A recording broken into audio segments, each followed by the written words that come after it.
8 வயசுல கல்யாணம் பண்ணி கொடுக்கணும்னு சொல்றது சாஸ்திரம். அப்படி 8 வயசுல கல்யாணம் பண்ணி கொடுத்தா என்ன கிடைக்கும்னா நித்திய நிரதிசிய ஆனந்த சாஸ்வத பிரம்மலோகம். பொம்பளைக்கு 21 வயசுக்கு முன்னாலே கல்யாணம் பண்ணக்கூடாது. புருஷன் வந்தாருன்னா என்ன பண்றது? கஞ்சாறு ஊத்துவா, அந்த நிலையில பிள்ளைய வைக்காதீங்க. ஊத்தாக்கு போன போறோம். நான் வாத்தியாரா போனேன், நான் டாக்டரா போனேன், நான் தாழ்ந்தாரா போனேன், நான் பதவிக்கா போனேன். படிங்க மரமரமா சுவாதம் சுதந்திரமா ஸ்திரீகள் எப்போதும் இருக்கப்படாது. தானே சொத்து சம்பாதிச்சு தனக்கு தானே ஆர்ஜிதம் பண்ணி சாப்பிட்டு அந்த மாதிரியான சிரமங்கள் உத்தியோகத்துக்கு போறது அதெல்லாம் பண்ணக்கூடாது. Almost all the shastras, women are considered to be paratantra. She should not be a swatantra. She should not be independent. She should not be independent. பெண்கள் அவ பேர்ல பேங்க் அக்கௌண்ட் ஆரம்பிக்கப்படாது. ஆரம்பிச்சா போயிட்டு பாரதத்துக்கு போயிட்டு.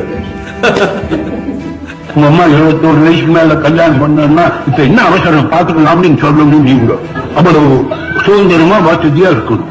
வேலையில்லா திண்டாட்டம் வந்ததுக்கு காரணமே பெண்கள் சம்பாதிக்கிறது. நீங்க எல்லாம் நிறைய படிச்சீங்கன்னா நான் நினைக்கிறேன் இந்த அரசாங்கத்துக்கு போது ஆம்பளைக்கு வாத்தியார் வேலை கொடுக்க கூடாதுன்னு பண்ணணும்னு நினைச்சிட்டு இருக்கிறேன்.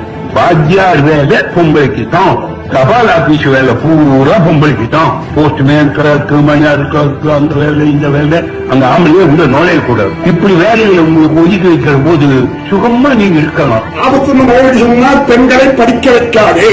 பெண்களை எல்லாம் நல்லா படிக்க வைங்க. ஏதாவது ஒரு தொழிலுக்கு அவங்க சொந்தத்தில் பக்குவம் அடையணும். அவங்க சாப்பாட்டுக்கு தாராளமா வழி இருக்கு. அடிமைங்கிறவன் சோத்துக்கு இல்லாம தானே. சயனேத்து தேசியா படிப்போடு அவர் தேசி மாதிரி இருக்க வேண்டும். கர்மயுக்தா குணதர்ம பத்னி அப்படின்னு ஸ்திரீகள் இந்த மாதிரியாக கணவன்கிட்ட நடந்து கொள்ள வேண்டியது அவருக்கு முக்கியமான விஷயமாக சொல்லப்பட்டது. தாய்மார்கள்லாம் நாளைக்கு நீங்க ஏரோப்ளேன் ஓட்டணும், சந்திர மண்டலத்துக்கு போய் குடியிருக்க வேணும். நீங்க எல்லாம் சுதந்திரமான பிராணி ஆகணும். போல நடக்கக்கூடிய உரிமை வரணும். உங்களை காப்பாற்றிக்க உங்களுக்கு சக்தி வேணும். இன்னொருத்தன் வீட்டுல போட்டு பூட்டுறது போல அடிமைத்தனம் வேற இல்லை. பொம்பளைய புடிச்சதை கட்சி வச்சாலும் வாண்டான்னா எங்க என்ன ஆகும், வாண்டான்னா எங்க என்ன ஆகும், இந்த கவலை தானே. அந்த எண்ணம் நம்ம பெண்களுக்கு இருக்கக்கூடாது.